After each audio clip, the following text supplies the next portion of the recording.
धर्मनगरी अयोध्या में प्रभु श्री राम के दर्शन पूजन की चाह रखने वाले श्रद्धालुओं को अहमदाबाद अयोध्या के बीच सीधी हवाई सेवा का विकल्प मिल गया है। मुख्यमंत्री योगी आदित्यनाथ ने गुरुवार को आयोजित एक कार्यक्रम में अहमदाबाद अयोध्या के लिए इंडिगो एयरलाइंस की सीधी हवाई सेवा का गुरुवार को शुभारंभ किया। अयोध्या अहमदाबाद के बीच नई हवाई सेवा के शुभारंभ पर प्रसन्नता व्यक्त करते हुए मुख्यमंत्री ने कहा कि इस उड़ान सेवा से भगवान श्रीराम की नगरी अयोध्या हवाई सेवा द्वारा सीधे अहमदाबाद से जुड़ गई है। अयोध्या से दिल्ली के बाद अहमदाबाद दूसरा कनेक्टेड स्थल है। आगामी 15 जनवरी से मुंबई के लिए उड़ान सेवा आरंभ हो जाने के पश्चात मुंबई तीसरा कनेक्टेड स्थल हो जाएगा। इसके अतिरिक्त दिनांक 16 जनवरी 2024 से दिल्ली के लिए एक और उड़ान आरंभ हो रही है। मुख्यमंत्री ने बेहतर हवाई सेवाओं को पर्यटन और व्यापार की गतिविधियों को इससे बड़ा प्रोत्साहित करने वाला बताया। मुख्यमंत्री ने कहा कि अयोध्या में 0.5 वर्ष पहले तक एक छोटी सी एयर स्ट्रिप थी, लेकिन आज वहां महर्षि वाल्मीकि अंतर्राष्ट्रीय एयरपोर्ट संचालित हो रहा है। आज हर व्यक्ति अयोध्या आने का इच्छुक है, इसलिए प्रधानमंत्री जी के विजन के अनुरूप सरकार ने सड़क, रेल और वायु मार्ग की बेहतर कनेक्टिविटी दी है। मुख्यमंत्री ने कहा कि अयोध्या अंतर्राष्ट्रीय एयरपोर्ट के लिए 821 एकड़ की भूमि राज्य सरकार ने उपलब्ध कराई और केंद्रीय नागर विमानन मंत्रालय ने समयबद्धता के साथ विश्वस्तरीय एयरपोर्ट तैयार कराया। केंद्रीय मंत्री ज्योतिरादित्य सिंधिया ने कहा कि आगामी 22 जनवरी को अयोध्या में श्रीरामलला के नव विग्रह की प्राण प्रतिष्ठा की न केवल 140 करोड़ भारतीयों बल्कि विदेशों में भी बड़ी प्रतीक्षा है। केंद्रीय मंत्री ने बीते 30 दिसंबर को महर्षि वाल्मीकि अंतर्राष्ट्रीय एयरपोर्ट के शुभारंभ के दिन के अनुभव साझा करते हुए कहा कि अयोध्या में ऐसा लगा कि मानो हर कोई अपने प्रभु श्रीराम के स्वागत में आह्लादित है। योगी जी ने नव्य अयोध्या बनाई है।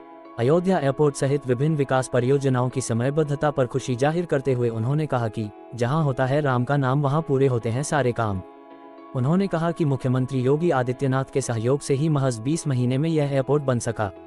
इतनी कम अवधि में हवाई अड्डा बनना एक रिकॉर्ड है। अहमदाबाद और अयोध्या के बीच इंडिगो की फ्लाइट सेवा के शुभारंभ पर सभी को बधाई देते हुए उन्होंने कहा कि इस फ्लाइट के माध्यम से वाइब्रेंट गुजरात और आध्यात्मिक अयोध्या का संगम हो रहा है। कार्यक्रम में इंडिगो एयरलाइंस के स्पेशल डायरेक्टर R.K. सिंह ने देश के सिविल एविएशन सेक्टर में इंडिगो एयरलाइंस की मजबूत उपस्थिति की जानकारी देते हुए बताया कि वर्तमान में इंडिगो हर दिन उत्तर प्रदेश के 7 हवाई अड्डों से 165 उड़ानें भर रहा है।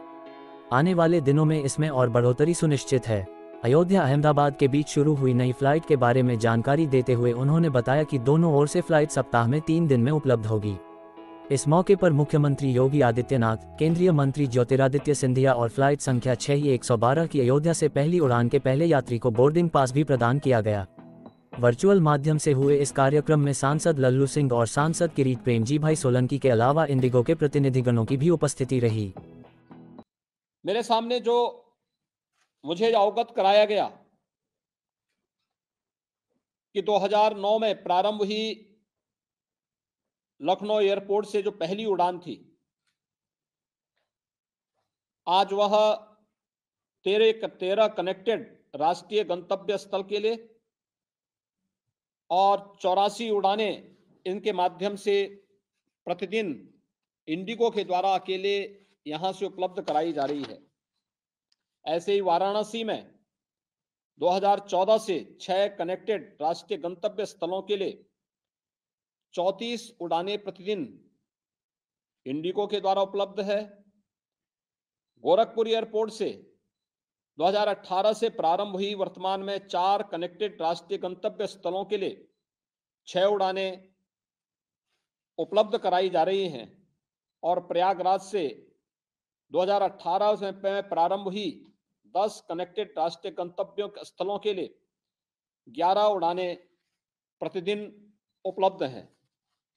आगरा में 6 कनेक्टेड राष्ट्रीय गंतव्य स्थलों के लिए 6 उड़ानें प्रतिदिन, कानपुर में 3 कनेक्टेड राष्ट्रीय गंतव्य स्थलों के लिए 3 उड़ानें प्रतिदिन, बरेली में 3 कनेक्टेड राष्ट्रीय गंतव्य स्थलों के लिए 3 उड़ानें प्रतिदिन और अयोध्या में 3 कनेक्टेड राष्ट्रीय गंतव्य स्थलों के लिए 3 उड़ानें प्रतिदिन उपलब्ध करवाने की जो ये कार्रवाई है वह अयोध्या आने के इच्छुक हर व्यक्ति के लिए यह एक नया माध्यम बना है।